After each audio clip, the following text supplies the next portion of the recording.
সরল মানুষদের সাথে প্রতারণা বেশি হয়।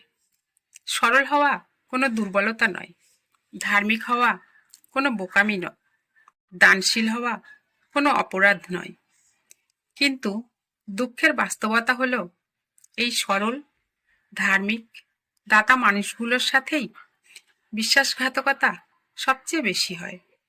কারণ তারা মানুষকে সন্দেহ করতে শেখেনি। তারা মনে করে আমি যেমন সবাই তেমন। তারা দেয় নিঃস্বার্থভাবে, ভাবেন না কে কি নেবে, কে কি ফেরত দেবে।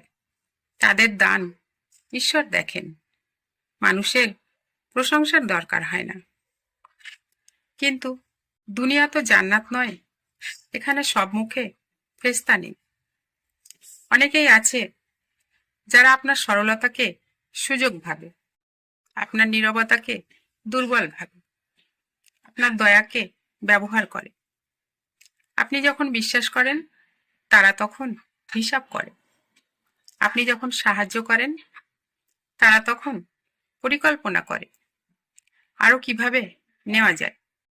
আর একদিন আপনার সাথে সেই মানুষটাই প্রতারণা করে, যার জন্য আপনি অন্তর থেকে প্রার্থনা করেছিলেন তার ভালো থাকার জন্য।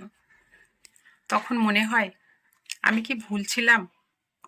অন্যের ভালো চাওয়াটা কি আমার অপরাধ? না, ভুল আপনি নন, ভুল আপনার নীতি নয়, ভুল আপনার সততা নয়। বিশ্বাসঘাতকতা মানেই আপনি ব্যর্থ নন, বরং আপনি সত্যের পথে আছেন। এখানেই মানুষ একটা বড় ভুল করে, ভাবে পরের বার আর ভালো থাকবো না, পরের বার আর কাউকে সাহায্য করব না। কিন্তু এটা শয়তানের ফাঁদ, কারণ সে চায় একজন খারাপ মানুষের কারণে আপনি যেন সত্য পথ ছেড়ে দেন। ইসলাম আমাদের শেখায় ভালো থাকা ছেড়ে দিতে নয়, বরং ভালো থাকার পদ্ধতি ঠিক করতে। ইসলাম সরল হতে বলে, কিন্তু অন্ধ হতে বলে না। ইসলাম দান করতে বলে, কিন্তু নিজেকে নিঃশেষ করে দিতে বলে না।